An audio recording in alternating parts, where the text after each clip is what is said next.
Assalamu ala Rasulillah Sayyidina Muhammadin ibn Abdullah wa ala alihi wa sahbihi wa mawalah. La hawla wa la quwata illa billah. Qala rabbi shrah li sadri wa yassir li amri wahlul 'uqdatam min lisani yafqahu qawli.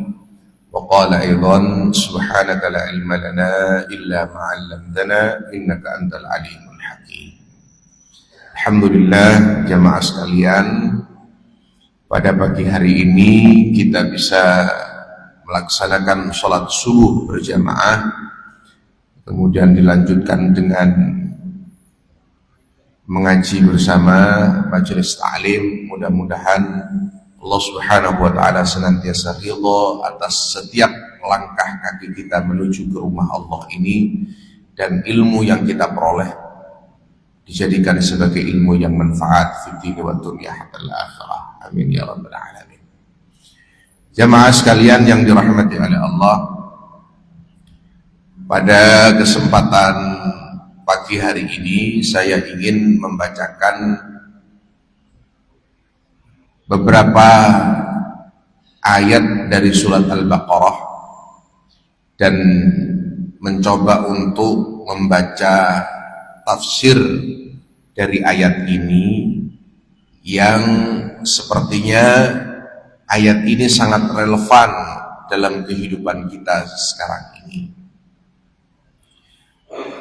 Ayat ini disebut dengan ayatul ibtila, ayat tentang ujian.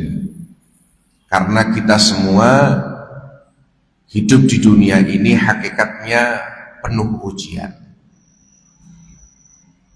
Semakin tinggi derajat seseorang, pasti akan menghadapi ujian. Merubah status yang sebelumnya menjadi orang yang biasa-biasa saja, atau orang yang ahli ibadah saja, yang kita kenal dalam istilah agama kita yaitu dengan orang-orang yang soleh. Kemudian dia tidak cukup menaikkan derajat dirinya, tidak cukup hanya berhenti kepada orang-orang soleh yang rajin atau gemar melakukan ibadah, gemar melakukan sholat, gemar melakukan puasa, tetapi lebih diaplikasikan dalam kemanfaatan. Dia terjun dalam organisasi, terjun dalam kepengurusan takmir masjid, terjun dalam kepengurusan tokoh masyarakat, maka ini naik derajatnya. Tidak cukup hanya sebagai orang yang soleh, tetapi menjadi orang yang muslih, orang yang memberikan warna. Begitu juga misalnya ada dalam kepengurusan, maka dia itu harus siap. Dia harus siap untuk menghadapi ujian. Dan itu pasti. Ini sudah beberapa waktu yang lalu pernah saya sampaikan di tempat ini, insya Allah. Rasulullah Shallallahu Alaihi Wasallam itu yang awalnya hanya orang yang soleh, kemudian mendapatkan risalah, diperintahkan oleh Allah untuk menyampaikan risalah nubuwah, risalah Islamiyah, maka ujiannya pasti akan semakin berat. Maka itu adalah merupakan konsekuensi, tapi panjenengan semua tidak perlu berkecil hati. Karena semakin besar goyangannya, semakin besar anginnya, pahalanya pun juga semakin besar. Semakin besar tantangannya, maka ada yang menunggu di balik semua itu. Nah, ini juga cocok dengan yang disebut dengan ayatul ibtila yang akan saya bacakan ini, yaitu surat Al-Baqarah ayat 155 sampai 157.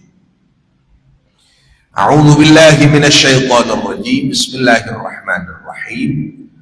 Wa lanabluwannakum bi syai'in minal khawfi wal ju'i wa naqsim minal amwali wal anfusi wath thamarat وبشر الصابرين الذين إذا أصابتهم مصيبة قالوا إنا لله وإنا إليه راجعون أولئك عليهم صلوات من ربهم ورحمة وأولئك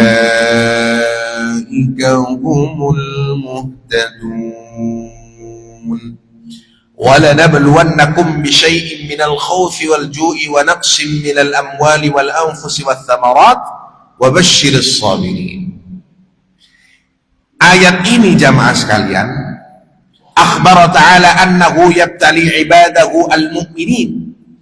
Itu adalah sebuah kabar bagi kita semua bahwa Allah Subhanahu wa ta'ala itu pasti, sekali lagi, pasti akan menguji ibadahu kepada hambanya, yaitu orang-orang yang beriman kepada Allah Subhanahu wa ta'ala. Itu pasti. Jangan pernah kita merasa, jangan pernah kita menganggap bahwa kita ini aman-aman saja. Pasti akan mendapatkan ujian. Pasti. Apapun posisi kita, apapun keadaan kita, pasti akan diberikan ujian oleh Allah Subhanahu wa ta'ala. Yakhtabiruhum wa yamtahinuhum. Makna yabtali, ya maknanya Allah memberikan ujian, memberikan bala, itu adalah sebagai bentuk ikhtibar, sebagai bentuk latihan. Sama seperti seseorang itu ketika berada di bangku sekolah pasti akan mendapatkan latihan-latihan soal, tryout, ada pre-test, ada post-test, itu pasti. Itu semua tujuannya adalah untuk mencoba. Ketika seseorang itu hendak menaikkan derajatnya, pasti akan mengikuti proses ujian. Dari SD, lulus SD menuju ke SMP, pasti akan mendapatkan atau menghadapi ujian. Dari SMP pun demikian, dari SMA pun demikian. Ketika panjenengan berada di bangku kuliah, maka disitulah tempat-tempat ujiannya. Ada ujian pengajuan judul, ada proposal, ada ujian skripsi, tesis, dan seterusnya, dan seterusnya. Itu pasti. Dalam setiap kehidupan kita pasti. Jadi pengurus RT kemudian kepingin lurus saja, tidak mungkin, Pak. Pasti boiku wargai gak gelem bayar iuran, bu wargai ono sing gegeran, ono sing wah macam-macam lah, ono sing pengurusi gak sopo-sopoan. Nah, itu ujian. Itu ladang kita berdakwah, itu ladang perjuangan kita.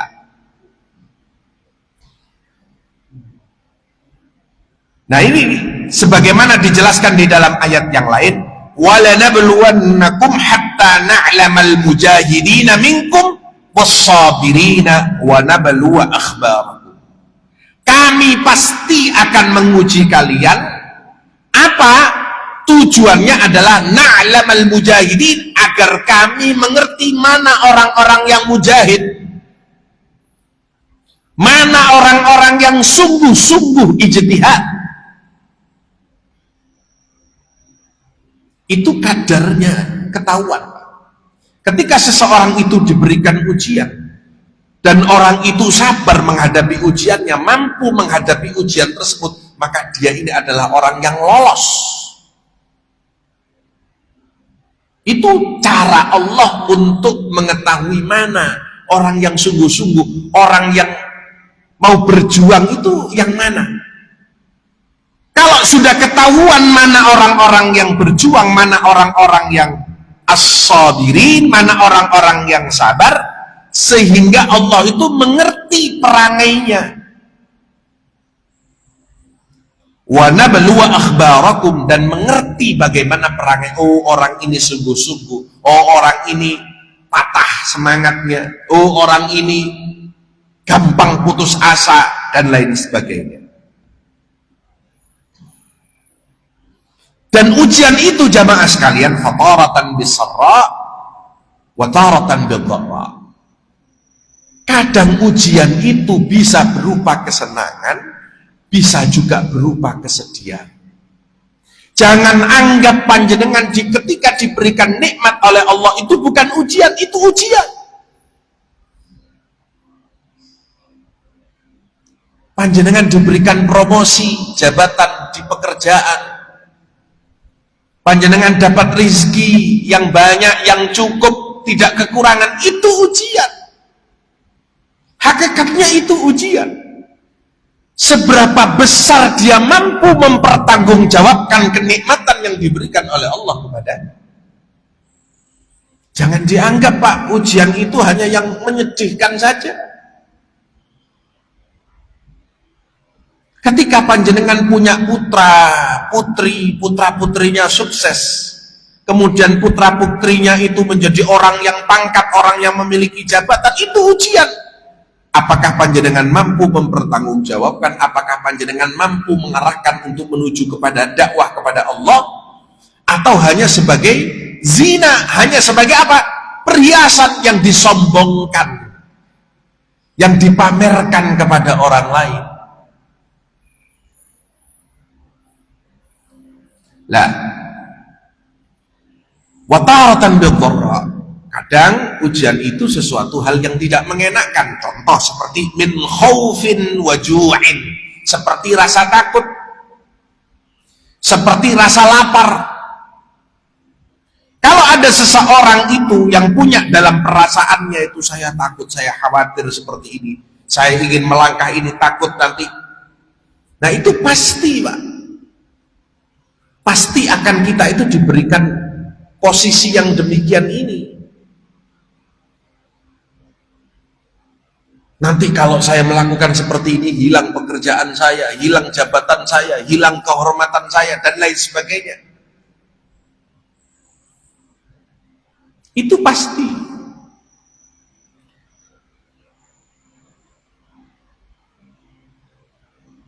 Fa innal ja'i wal khaif kullu minhuma yadhharu dzalika alaih. Baik itu rasa takut maupun rasa lapar, itu semua tampak.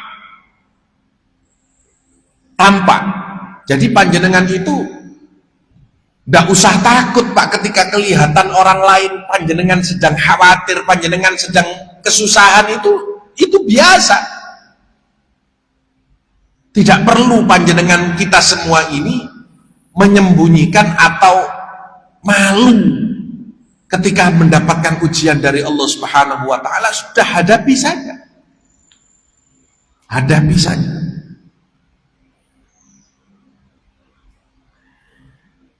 Dan yang perlu kita fahami bahwa walihada qala libasul ju'i wal khauf wa qala hahuna bi syai'in minal khaufi wal ju'. Ujian Allah minal khaufi wal ju', dari rasa takut maupun rasa lapar, dari kegelisahan, dari kehilangan benda, kehilangan harta, kehilangan jabatan, itu maknanya biqalilin min dzalik. Itu semua hanya kecil, hanya sedikit. Jadi itu yang harus kita pahami. Kalau kita diuji oleh Allah dengan sesuatu hal yang hilang daripada kita, itu hakikatnya bukan semua yang hilang. Biqalilin min dzalik, hanya sebagian. Jangan kita merasa bahwa sudah, saya tidak bisa hidup setelah ini, hancur reputasi saya, hancur sudah karir saya. Tidak, itu hanya sebagian. Di balik semua itu ada rahasia Allah yang luar biasa. Ketika kita kehilangan sesuatu benda, harta, itu qalil, itu hanya ujian Allah sebagian. Di balik semua itu Allah akan memberikan hikmah yang luar biasa. Wa naqsim minal amwal, berkurangnya harta. Dhahabu ba'dhiha, nah, ini dijelaskan oleh ahli mufassir. Dhahabu ba'dhiha, hanya pergi sebagian saja, bukan dhahabu kulliha, bukan semua, tapi sebagian. Kalau kita kehilangan, tidak mungkin akan kehilangan semua, itu hanya sebagian. Wal anfus kamautil ashabi wal aqaribi wal ahbab. Begitu juga dengan nyawa, seperti kita kehilangan kematiannya sahabat-sahabat kita, handai taulan karib kita, dan juga orang-orang yang kita cintai, itu pasti. Bagaimana Rasulullah ditinggal oleh sang kekasihnya, orang yang membela perjuangan Rasulullah, yaitu istrinya Sayyidah Khadijah dan pamannya Abu Thalib. Padahal tidak ada yang membantu selain dua tokoh ini, tapi Allah mengambilnya. Apa fungsinya? Adalah agar kita kembali. Nah, ini ada konteks lanjutan daripada ayat ini. Kita semua ini diperintahkan untuk menyadarkan hanya kepada Allah Subhanahu wa ta'ala. Allah itu maha cemburu, pencemburu, Pak. Allah itu tidak suka ketika kita menyandarkan segala sesuatu selain daripada Allah. Kita menyandarkan kehidupan kita ini hanya dengan pekerjaan yang kita jalani sekarang ini, itu Allah cemburu. Hati-hati, Pak. Kalau sudah kita itu terlalu cinta, itu kadang suatu saat akan diambil oleh Allah Subhanahu wa ta'ala. Wathamarat, atau tumbuhan-tumbuhan atau hasil pertanian, la tuqillul hadaiq wal mazari' ka'adatiha. Seperti ketika panjenengan itu seorang petani, kemudian hasil pertaniannya itu tidak tumbuh, tidak berbuah sebagaimana mestinya, rugi. Kalau dagang mungkin pada saat itu rugi, itu pasti tidak mungkin. Orang berdagang itu dalam rumus dagang untung terus, tidak mungkin. Pasti akan mengalami kerugian, entah itu ditipu orang, entah itu apa, itu pasti. Kita semua harus siap. Kama qala ba'du salaf, fakana ba'du nakhili la tuthmiru ghaira wahidah. Seperti sebagian para ahli tafsir ini menjelaskan, yaitu orang yang punya kebun kurma, satu kebun itu tidak berbuah sama sekali, berarti rugi. Wa kullu hadha wa amthaluhu mimma yakhtabirullahu bihi ibadah. Ini semua adalah sebuah tanda bahwa Allah akan menguji setiap hambanya. Nah, ini balasannya apa? Faman sabara athabahullah. Kalau orang tersebut sabar, orang tersebut al-mujahid, al-mujahidina minkum, orang ini sungguh-sungguh mampu berjuang menghadapi ujian tersebut, sabar, athabahullah, maka Allah akan memberikan pahala kepadanya. Namun sebaliknya, waman qanata ahallallahu bihi iqabah. Nah, ini kalau seseorang itu tidak mampu bersabar ketika menghadapi ujian dari Allah, baik itu ujian yang menyenangkan maupun ujian yang menyedihkan bagi dirinya, maka Allah akan menghalalkan baginya siksa baginya.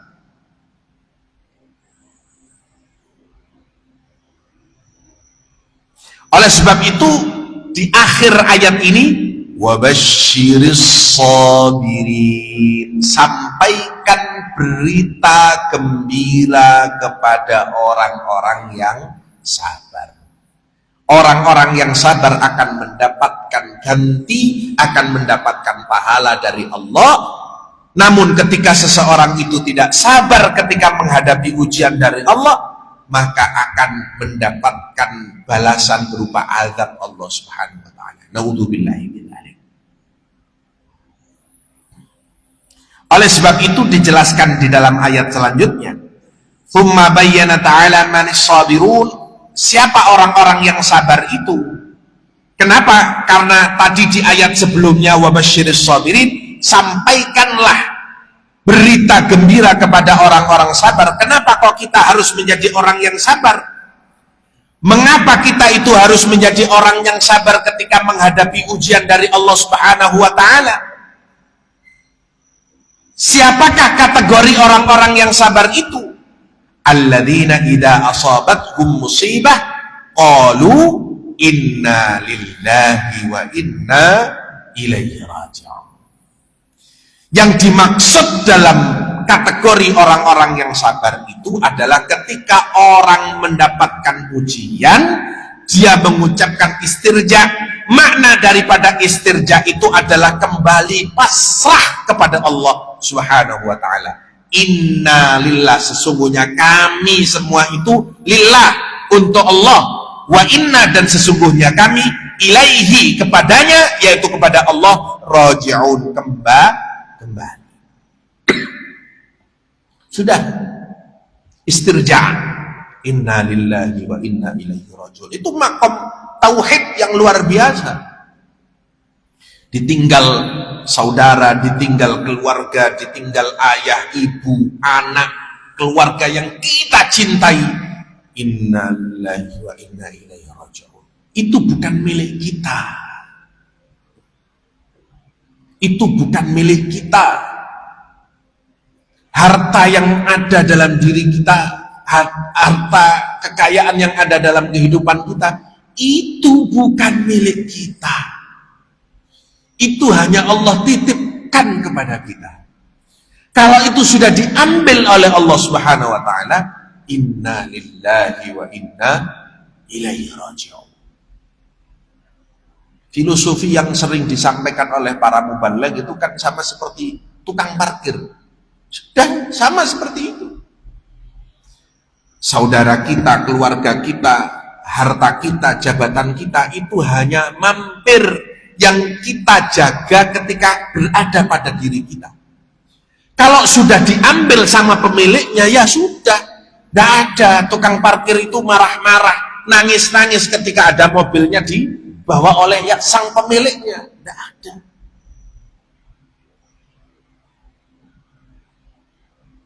Itu hakikat kehidupan. Orang-orang yang mengucapkan istirja, tasallau biqaulihim hadza amma asabahum, orang yang menghibur dirinya. Jadi kalimat istirja itu maknanya adalah kalimat hiburan. Menghibur diri. Apakah kita tidak boleh sedih, Ustaz? Ya wajar lah, manusia itu kalau kehilangan ya pasti sedih. Tapi tidak boleh larut dalam kesedihan itu. Bagaimana cara kita menghiburnya? Yaitu dengan mengucapkan ini. Wa alimu annahum milkul lillah yatasarrafu fihi ibadah bima yasha. Disitulah kita paham bahwa ini semua adalah milik Allah, di mana Allah itu mentasarrufkan atau menyalurkan atau mengarahkan segala sesuatu itu bima yasha, sesuai dengan kehendak Allah. Jadi ketika kita mengucapkan inna lillahi wa inna ilaihi raji'un, itu kita paham, itu bukan milik saya. Saya sayang dengan anak saya sayang dengan istri suami saya, tapi itu milik Allah. Allah yang lebih sayang. Allah yang lebih sayang. Misalnya panjenengan sudah selesai jabatannya, itu milik Allah. Allah lebih sayang. Boleh jadi kalau saya tetap berada pada jabatan itu, saya malah semakin jauh dari Allah. Sudah, serahkan itu untuk menghibur diri. Wa alimu annahu la yudhi'u ladaihi mithqala dzarratin yaumal qiyamah, dan disitulah ketika dia faham bahwa Allah itu tidak menyia-nyiakan satu zarrah, satu biji sawi dalam setiap amal perbuatan di hari kiamat itu. Pasti akan diganjar oleh Allah, pasti akan dibalas oleh Allah. Dan disitulah wa annahum ilaihi raji'un fid daril akhirah, kita faham bahwa kita ini semua akan kembali kepada Allah di hari akhir nanti. Nah, kalau kita semua sudah menjadi orang-orang yang sabar, alladzina idza asabatuhum musibah qalu inna lillahi wa inna ilaihi raji'un. Apa terusannya? Ulaika alaihim salawatun mir rabbihim wa ulaika humul muhtadun. Ulaika alaihim salawatun mir rabbihim. Mereka itulah semua yang mendapatkan salawat. Kita ini mendapatkan salawat dari Allah. Tapi makna salawat itu bermacam-macam. Kalau Rasulullah salawatnya, ya yang sebagaimana kita ketahui, kita ini juga mendapatkan salawat. Salawat dari Tuhan kita maknanya adalah thana'u minallahi alaihim wa rahmah. Kita mendapatkan pahala, kita mendapatkan ketenangan, mendapatkan kasih sayang dari Allah Subhanahu wa ta'ala. Kalau kita ini sabar, mampu menghadapi setiap ujian dari Allah, maka kita pantas untuk mendapatkan kasih sayang dari Allah Subhanahu wa ta'ala. Nah, tentang kalimat innalillahi wa inna ilaihi raji'un, mungkin ngapunten orang-orang zaman sekarang ini kan kepingin yang konkret. Ustaz, kalau kami ini hanya panjenengan jelaskan tentang sabar toh, kalau hanya ngomong ya bisa, terus kami ini dapat pahala itu tidak kelihatan Ustaz, tidak tampak dengan zahir. Saya itu kepingin yang konkret. Ini dijelaskan di dalam hadis Nabi Muhammad SAW tentang fadilah kita mengucapkan kalimat istirja, inna lillahi wa inna ilaihi raji'un. Ini yang menyampaikan bukan saya, tapi hadis Nabi. Haddatsana Yunus haddatsana Laits yakni Ibnu Sa'ad an Yazid bin Abdullah bin Usama bin Al-Had bin Amr bin Abi Amr Anil Muttalib an Ummi Salamah, dari Ummi Salamah. Ini sejajar atau dalam golongan sahabat. Ummu Salamah pernah berkata, Atani Abu Salamah yauman min indi Rasulillah sallallahu alaihi wasallam. Suatu ketika suamiku Abu Salamah datang setelah bertemu dengan Rasulullah, datang setelah dari majelisnya Rasulullah sallallahu alaihi wasallam.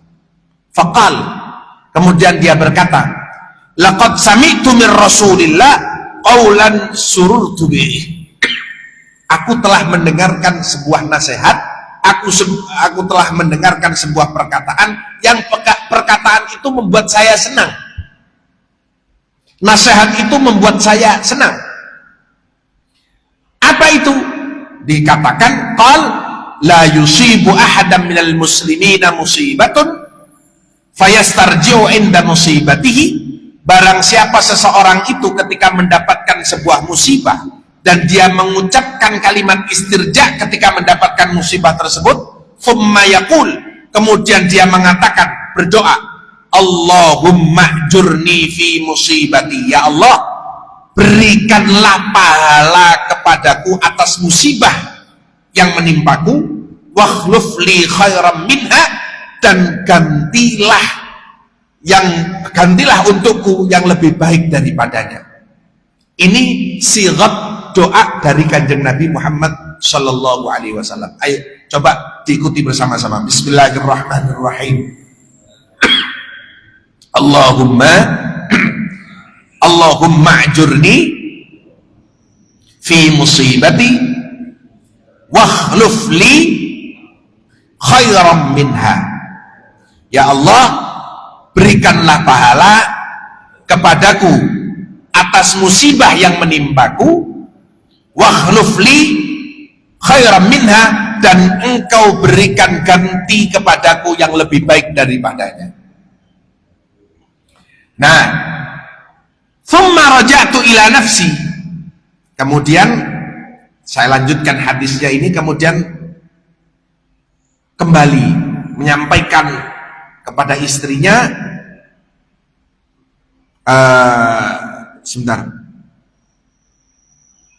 Nah ini, illa fu'ila dzalika bih, sampai dia mengamalkan. Jadi ini baik Pak, ini panjenengan hafalkan dan panjenengan amalkan ketika panjenengan mendapatkan musibah. Allahumma jurni fi musibati wakhluf li khairam minha, atau wakhluf li khairam minhu. Lah, Ummu Salamah sampai mengamalkan, sampai hafal. Qalat Ummu Salamah pernah berkata, fahafidtu dzalika min, saya hafal.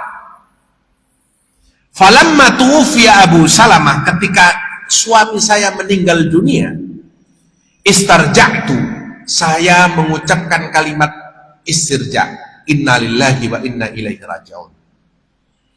Wa qultu, kemudian saya mengatakan, Allahumma ajirni fi musibati wakhluf li khairam minhu. Ya Allah, berikanlah pahala kepadaku atas musibah yang menimpaku, wakhluf li khairam minha, wakhluf li khairam minhu, dan gantilah yang lebih baik daripadanya. Lah, ketika dia berdoa seperti ini jamaah sekalian,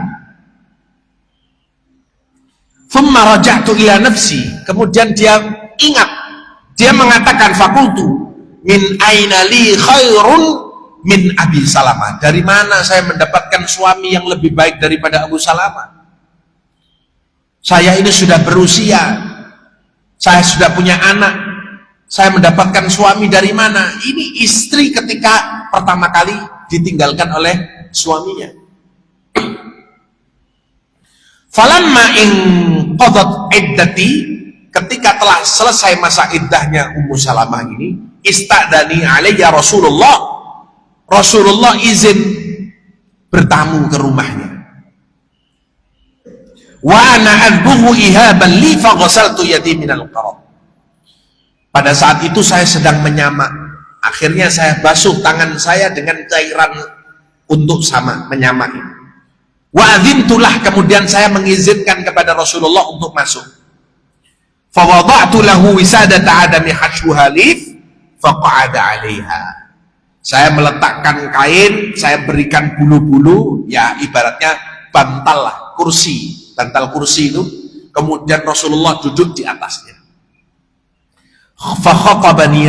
Fakhatabani ila nafsi, kemudian Rasulullah mengkhitbah saya, Rasulullah melamar saya.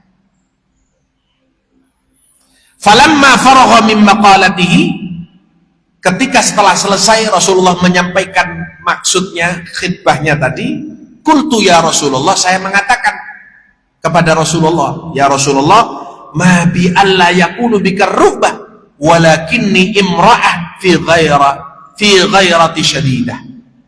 Ya Rasulullah, saya tidak menyangka bahwa panjenengan mau dengan saya, namun saya ini wanita yang pencemburu. Fa'akhafa an tara minni syai'an yu'adzibuni Allahu bih, dan saya takut kalau saya ini nanti menerima, saya melakukan sesuatu yang menyebabkan Allah mengadab saya, karena saya tukang cemburu, saya tidak kuat. Wa ana imra'a qad dakhaltu fis sin, dan saya adalah perempuan yang sudah lanjut usia, sudah punya usia. Wa ana dzatu ayalin, saya juga sudah punya anak. Dijawab oleh Rasulullah, amma ma dzakarti minal ghairah fasafa yudhibuhallah. Kalau masalah engkau itu tukang cemburu, saya doakan cemburuan itu hilang darimu, kamu ndak cemburuan lagi.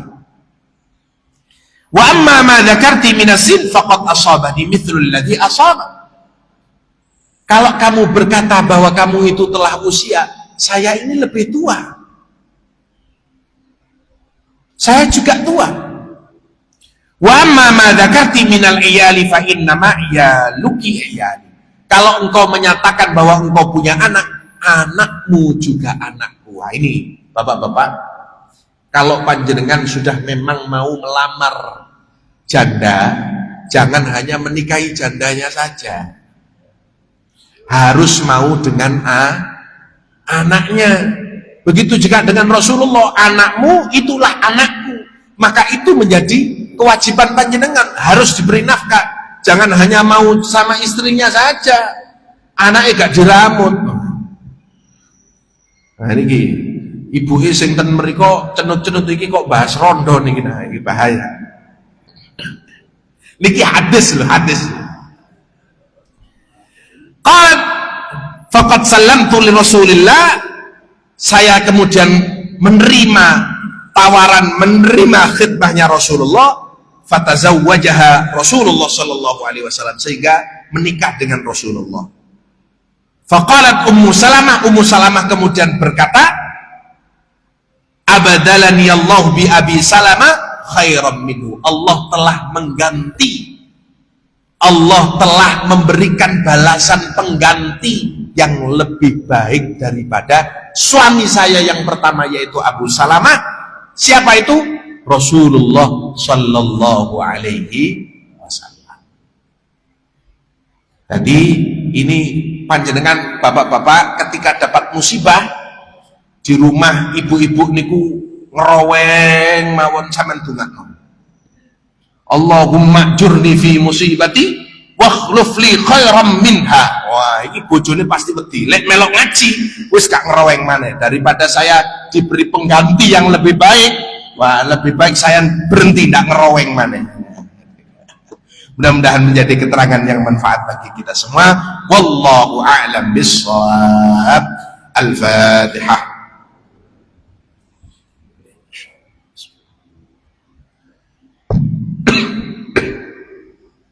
Bismillahirrahmanirrahim.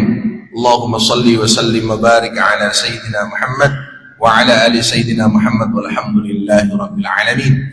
Allahumma anfa'na bima 'allamtana wa 'allimna ma yanfa'una warzuqna 'uluman nafi'ah. Allahumma inna na'udzu bika min 'ilmin la yanfa' wa min qalbin la yakhsha' wa min nafsin la tasba' wa min du'a'i la yustajabu laha. Rabbana atina fid dunya hasanah wa fil akhirati hasanah wa qina 'adzaban nar.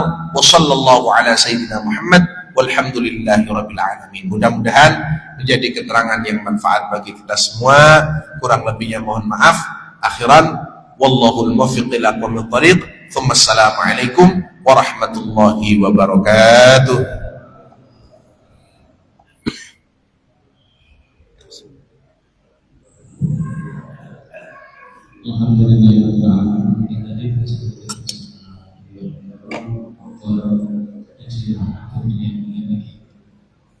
Pada saat sekalian kita silakan untuk meninggalkan dari saksi nama sebagai sisi orang sebagai Islam.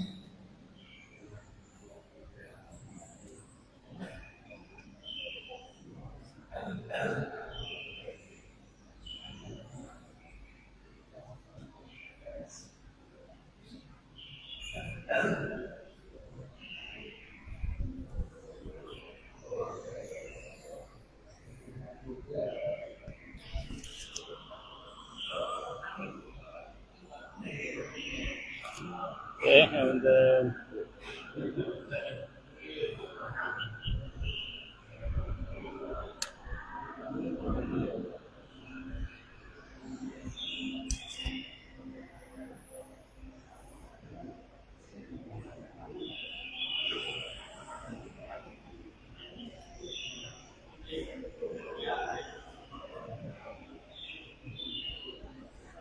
Alhamdulillahirabbil alamin. Demikian tadi pengajian rutin bersama beliau Al-Mukarram Dr. Kiai Haji Muhammad Rahman Firdian.